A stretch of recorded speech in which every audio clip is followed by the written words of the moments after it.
Ẹ káàárọ̀ o. Mo kí gbogbo wa níbikíbi tá a bá ti láǹfààní láti máa wò mí. Very quick one. Ẹ má bínú pé ó sọwọ́ àárọ̀. Kò rí bẹ́ẹ̀ rí tàbí kò common. Kò yí sábà wáyé bẹ́ẹ̀ kí n sọ̀rọ̀ láàárọ̀ kùtùkùtù. But torí àsìkò tó díwọ́, àwọn nǹkan kan tó ṣe àtọ́kùn fáwọn nǹkan kan. Ó ní ó jẹ́ kí n ti reflect lórí ọ̀rọ̀ yẹn tẹ́lẹ̀tẹ́lẹ̀ tàbí sẹ́yìn, because ó ti wáyé ní ọjọ́ Friday, ọjọ́ keje oṣù keje, níbi tí kábíyèsí Olúbàdàn tí wọ́n ti fi àwọn ọba tuntun jẹ. Nínú àwọn àgbà àjòyè tó wà nílẹ̀ Ìbàdàn, oríṣiríṣi ìhà làwọn èèyàn kọ sí, oríṣiríṣi ọ̀rọ̀ làwọn èèyàn sọ, oríṣiríṣi àkíyèsí làwọn èèyàn pè. Number one, gbogbo àwọn tó ń bá mi sọ̀rọ̀, send message mi nípa ẹ̀, mo fẹ́ lè sọ fún ọ wípé why me? Ṣé mo jọ́ ọmọ Ìbàdàn ni? Àbí kí lágbára tèmi láti change nǹkan tó bá fẹ́ ṣe ń Ìbàdàn? But mo ní láti reflect pẹ̀lú àwọn point kan, because àwọn kan sọ wípé kò yẹ kó rí bẹ́ẹ̀, wọ́n nígbàgbọ́, wọ́n rò pé kò yẹ kó rí bẹ́ẹ̀. Bó tẹ́ bá bi èmi léèrè, màá sọ fún pé ó yẹ kó rí bẹ́ẹ̀ pẹ̀lú àwọn ìdí pàtàkì kan. Now, àwọn èèyàn yẹn sọ̀rọ̀ wípé Governor Seyi Makinde ló fi àwọn ọba tuntun jẹ. Mi wá ní no, kì í ṣe gómìnà Seyi Makinde. Ọba Lékan Balógun, àwọn náà ṣe àtúnṣe sí ipò ọba ní ìlú Ìbàdàn. Àtàbáwò dáadáa, àwọn kankan bẹ tó yẹ ká ṣàkíyèsí ń bẹ, because àwọn question kan wà tó yẹ ká béèrè lọ́wọ́ ara wa. Àkọ́kọ́, àwọn tí wọ́n fi jọba yẹn, ṣé mọ̀ páwọn ni ó tẹ̀lé Olúbàdàn tó fi jẹ́ pé tí Olúbàdàn bá dàgbà tó dògbó, tí kábíyèsí bá gbéṣẹ̀, wọ́n máa ń rí oyè ilẹ̀ Ìbàdàn ni. Ọ̀pọ̀lọpọ̀ ń wò ó pé nígbà tí wọ́n ti wá fáwọn èèyàn yẹn jọba, dọ́sìmì pọ́n máa change bí wọ́n ṣe ń jọba nílẹ̀ Ìbàdàn. Só túmọ̀ sí wípé wọn ò ní rí oyè nílẹ̀ Ìbàdàn mọ́? Só túmọ̀ sí pé wọ́n ti bẹ̀rẹ̀ sí ní du Olúbàdàn bíi ti àwọn ìlú tó kù? Well, tí mo bá ṣàlàyé mi délẹ̀, possibly ìdáhùn sáwọn ìbéèrè yín lè jẹ jáde, mi mọ̀. Ó dẹ̀ ṣeé ṣe kó jẹ́ pa tó máa padà béèrè lọ́wọ́ ara wa. But to the best of my knowledge, fífi àwọn èèyàn yẹn jọba kò túmọ̀ sí pé wọn ò sí ní ìlànà oyè rírè Olúbàdàn mọ́. Wọ́n sì wà ń bẹ̀ títí dọ̀la. Lélẹ̀ tó túmọ̀ sí wípé tí ọba Lékan Balógun bá dàgbàdàgbà tí wọ́n dògbó, bí wọ́n ṣe pọwọ́ léra wọn, náà ni wọ́n ṣe máa jọba.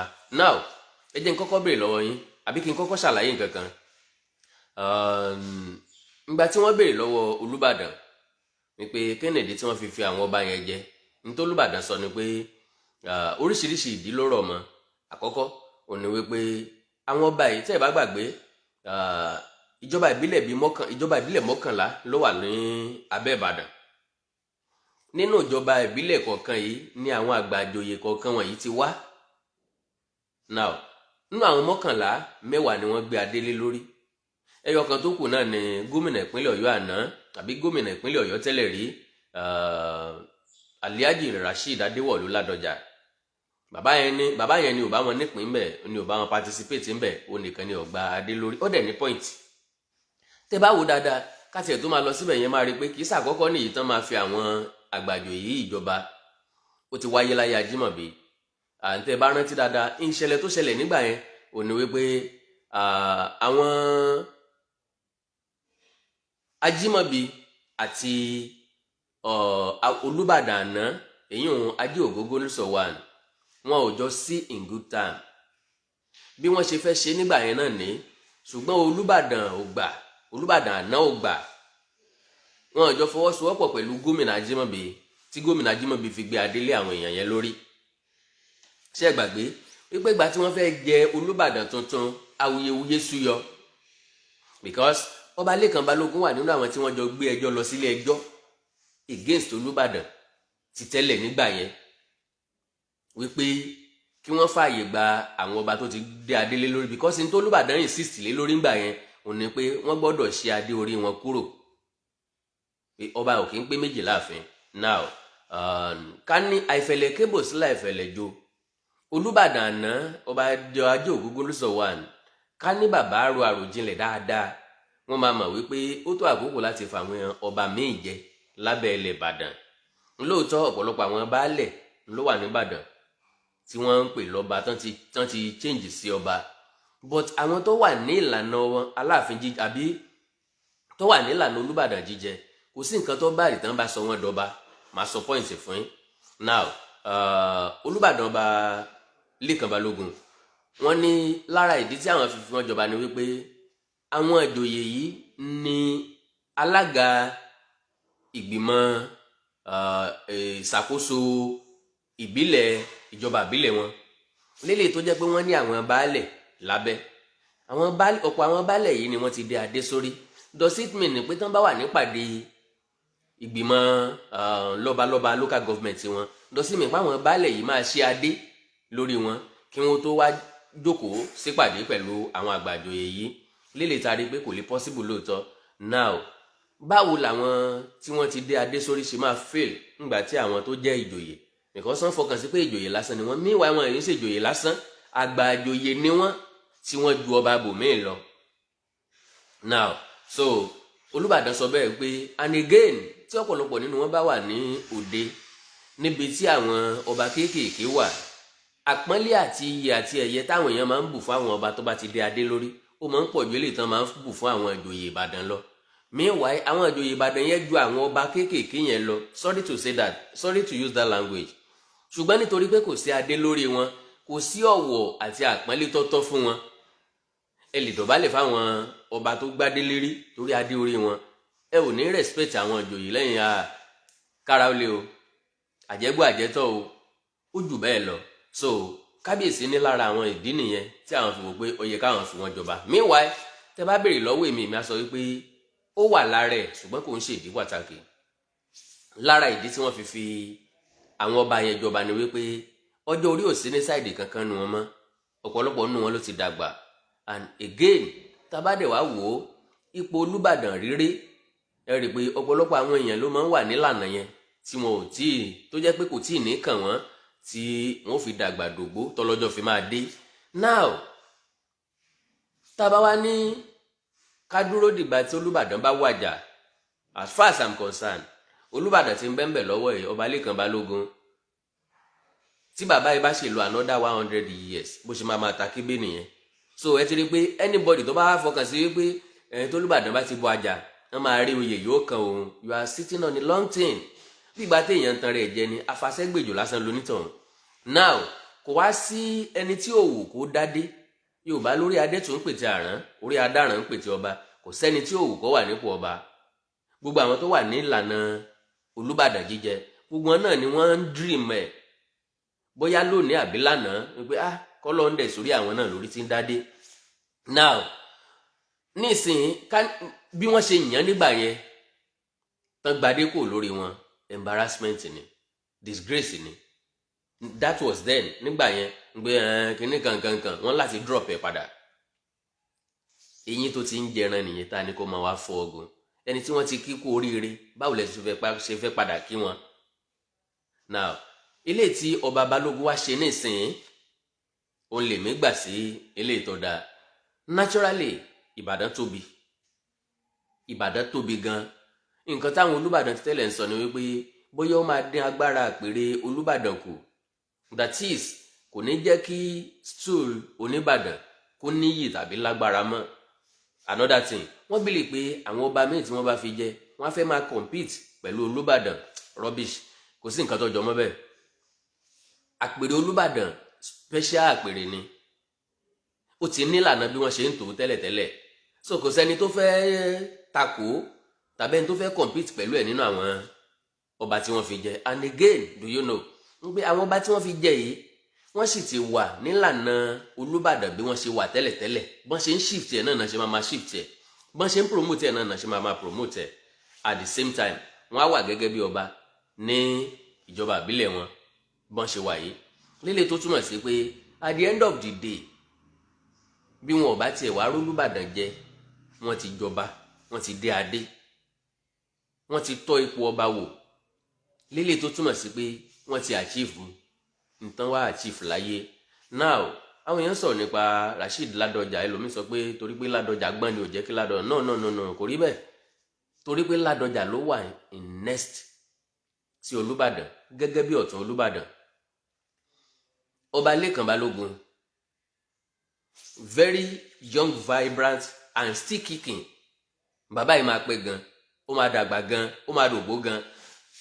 Ṣùgbọ́n lẹ́yìn ọ̀rẹ́yìn tí bàbá yìí bá dàgbà dògbó tó lo gba ọdún tí ìṣèjọ́ kan péré tó wá lọ síbi àgbáre, ẹni tó kàn náà ni Alhaji Rasheed Adéwọ̀lú Ladoja. Lílé tó túmọ̀ sí pé Ladoja ò níbi tó ń kánjú lọ, kò ní nǹkan tó fẹ́ ṣe, and again tẹ́ bá fi Ladoja jọba aládùúgbò tàbí ní local government kò sí nǹkan tó fẹ́ fi ṣe gẹ́gẹ́ bí ẹni tó ti jẹ gómìnà lẹ́ẹ̀mejì.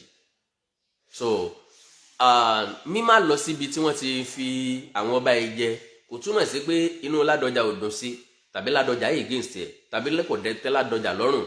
No, Ladoja ò ní ìdí láti wà ń bẹ̀ because tó bá wà ń bẹ̀ sọ wọ́n máa béèrè lọ́wọ́ ẹ̀ pé kí ló dé tàn fi jọba. Now nípa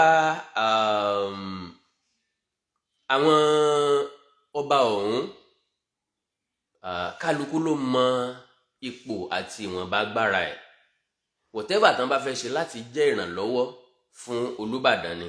And for point of correction, pápápá ni mo pè é, ní wípé ọ̀pọ̀lọpọ̀ àwọn èèyàn tó ń sọ wípé gómìnà Seyi Makinde ni ó fi àwọn ọba yẹn jẹ. Gómìnà Seyi Makinde ti clear rẹ̀ wípé àwọn ọba ni wọ́n jókòó láàrin ara wọn. Àwọn fẹ́ mú àyípadà bá ipò ọba jíjẹ nílùú Ìbàdàn. Ìgbà tán dẹ̀ rí ọ̀nà tán fi lè mú ìmúgbòòrò bá, tán fi lè mú àyípadà bá, tó fi lè padà wúlò fún ìlú sí, kò sí nǹkan tó ń lè ṣe ju pé kó wọn sọpọ́ọ̀tì wọn lọ.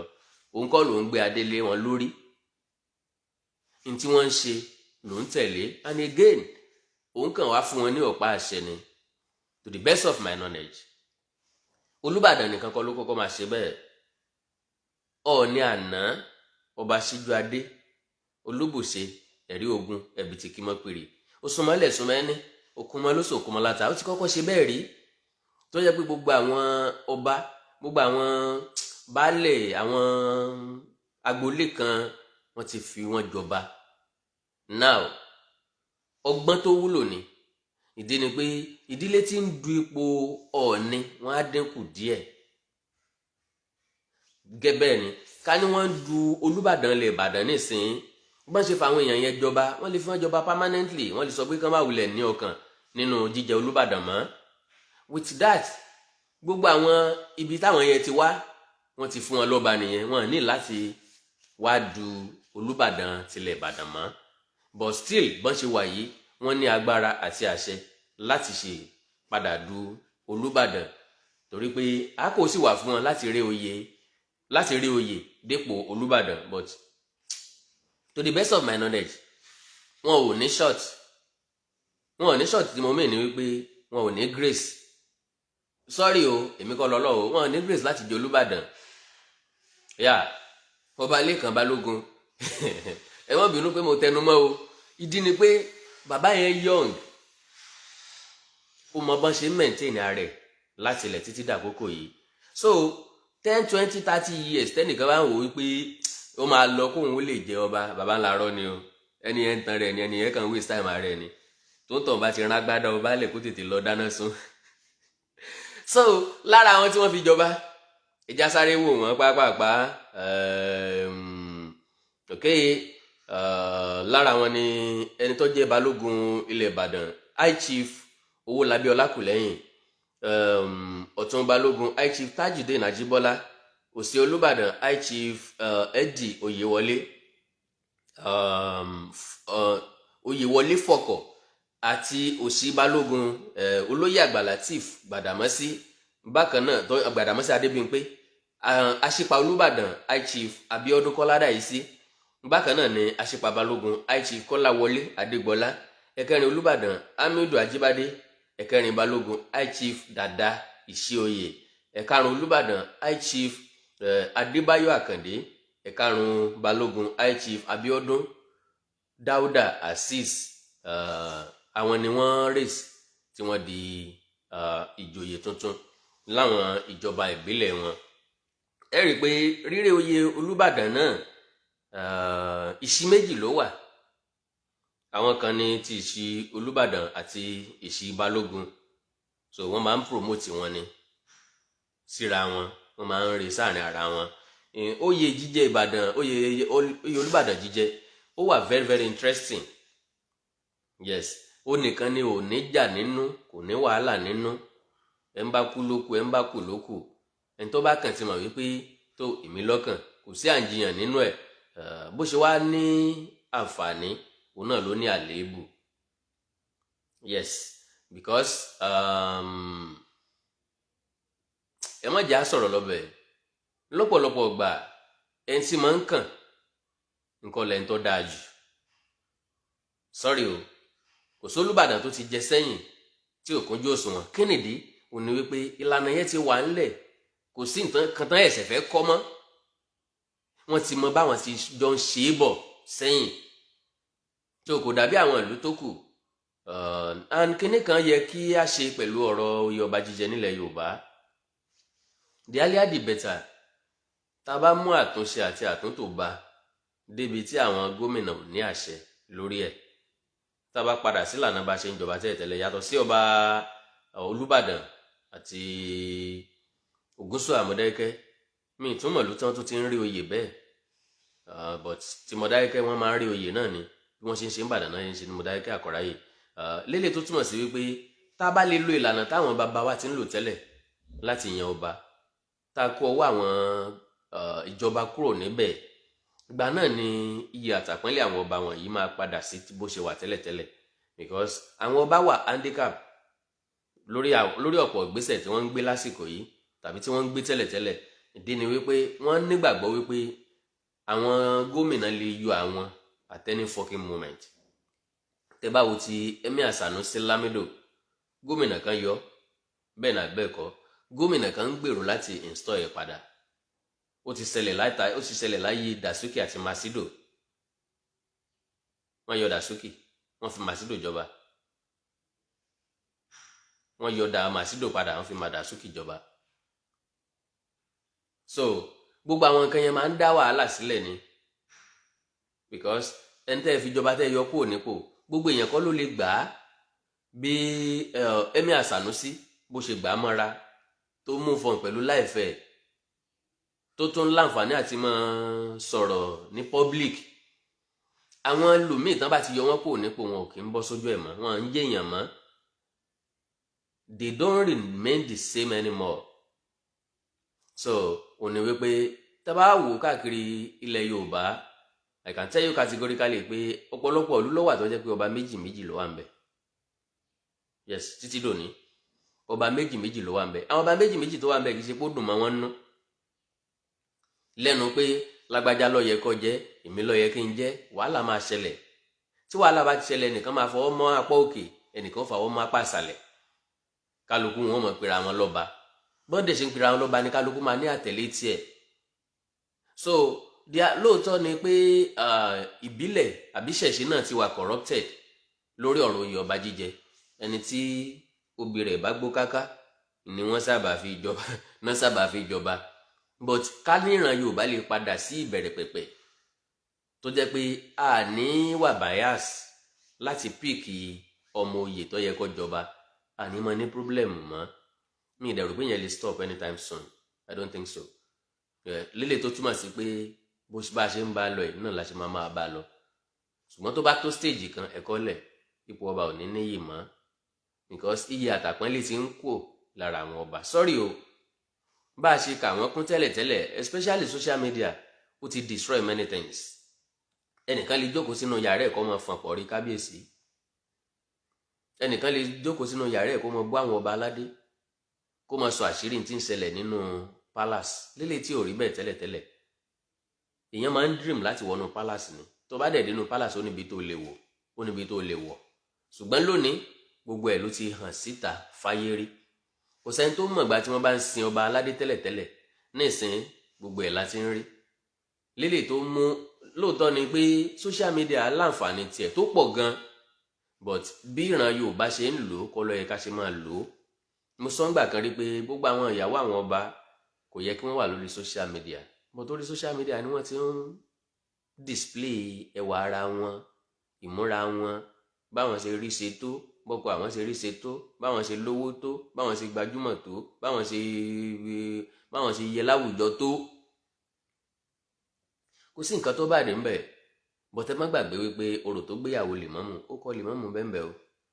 Kò sí bá ṣe péré ajá tà ní péré kòkò. Wọ́n rí ìyàwó, wọ́n rí olórí níbì kan báyìí oríṣiríṣi kí là tí ìgbọ́ tán rí, kí ni ò tí ì ṣẹlẹ̀ tán rí lórí ọ̀rọ̀ oyè ọba jíjẹ, lórí ọ̀rọ̀ àwọn ọba dé, lórí ọ̀rọ̀ àwọn ìyàwó ọba. Lágbájá ń fẹ́yàwó kábíyèsí, kábíyèsí ń fẹ́yàwó, all those things.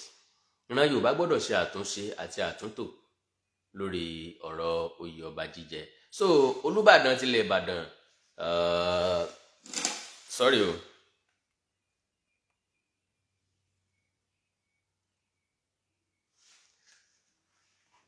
Olúbàdàn tilẹ̀ Ìbàdàn wọ́n gbé ìgbésẹ̀ tó dáa, ìgbésẹ̀ akin lákàtí clarify little things àti láti jẹ́ kí àwọn tí wọ́n ń complain kí wọ́n lè mọ̀ wípé exactly bó ṣe yẹ kó rí nìyẹn. Ó ti yẹ kó rí bẹ́ẹ̀ lọ́jọ́ tó ti pẹ́. Bẹ́ẹ̀ ni níní ọba tó pọ̀ nílẹ̀ Ìbàdàn oríyìn ńlá, iyì àtàpọ́nlé ńlá ni fún Olúbàdàn because ẹni tó bá lọ́mọ ogun tó pọ̀ iyì àtàpọ́nlé ni fún un. Kẹ́ tó kan ọmọ ogun, kẹ́ tó kan ẹni tó lọ́mọ ogun pọ̀, àwọn ọmọ ogun ilẹ̀ kọ́kọ́ máa kàn. So ọ̀pọ̀lọpọ̀ ìṣẹ̀lẹ̀ tó ń ṣẹlẹ̀ níjọba àwọn ìbílẹ̀ àwọn èèyàn wọ̀nyí wọ́n ní láti kó wá sọ́dọ̀ Olúbàdàn mọ́ gẹ́gẹ́ bí ọba. They can settle it láàrin wọn níbẹ̀, wọ́n lè ṣàkóso ilé wọn dáadáa. Níní ọba ó dàbí ìgbà tí wọ́n bá dá SCDA sílẹ̀. Value tí wọ́n fi dá, reason tí wọ́n fi dá SCDA sílẹ̀ kọ́ ni ọ̀pọ̀lọpọ̀ fi dá alẹ̀ nísìnyí. Bọ́n ṣe dá alẹ̀ ní Lagos State láyé Tinubu gbà tó create another local government development area like 37 of them nígbà yẹn. Èèmọ̀ ẹ̀ ni pé àwọn local government tó wà tẹ́lẹ̀tẹ́lẹ̀ ti jìnnà sára lójú, ẹja lélẹ̀ tó close mọ́ wọn, wọ́n á generate owó internally, wọ́n á bójú tó agbègbè wọn dáadáa, ojú wọn á lè tólẹ̀, yóò lè tólé, yóò lè tóko. With that Lagos State ti progress but ìjà ló fà á láwọn state kan tí wọ́n fi ní new SCDAs. Gbogbo wọn dá kalẹ̀ nísìnyí, wọn mọ bọ́n ṣe fẹ́ lò ó, ó kàn wá ń bẹ̀ náà ní bíi dumping site. So lọ́pọ̀lọpọ̀ gbà àwọn èèyàn tí wọ́n ń fi ọ̀pọ̀lọpọ̀ àwọn èèyàn jọba, wọ́n fi wọ́n jọba lórí oríṣiríṣi ìdí. Ẹlòmíì torí friendship, ẹlòmíì torí kó mọ̀ bá ta lẹ́nu, torí kó mọ̀ bá gbó, torí kó mọ̀ bá wá bá wa duyè mọ́. Oríṣiríṣi reason ni but eléyìí tán fi fa àwọn àgbàjòyè Olúbàdàn jọba yìí ó wà very very important. Ó make sense, long due ni, ó yẹ kó ti wáyé sẹ́yìn before àsìkò yìí. So congratulations sí àwọn ọba aládé tuntun tá a ẹsẹ̀ jẹ́. Congratulations Olúbàdàn, congratulations gbogbo ẹ̀yin ọmọ ilẹ̀ Ìbàdàn. Gómìnà Seyi Makinde, you have done well. You have done very very well. But ìjà tó wáyé láàrin gómìnà àná àti Olúbàdàn àná ńlọ fà á tí ò fi ṣe ṣe. Lóòótọ́ ni Olúbàdàn àná ó takò, but reason tó fi takò, tá a bá gbé jókòó pẹ̀lú wọn náà, tá a bá ṣàlàyé dáadáa, ká ní wọ́n sọ̀rọ̀ amicably pẹ̀lú Ajímọ̀bí ńgbà yẹn ni kò ní sí wàhálà, kò ní sí stress, kì bá ti dòní.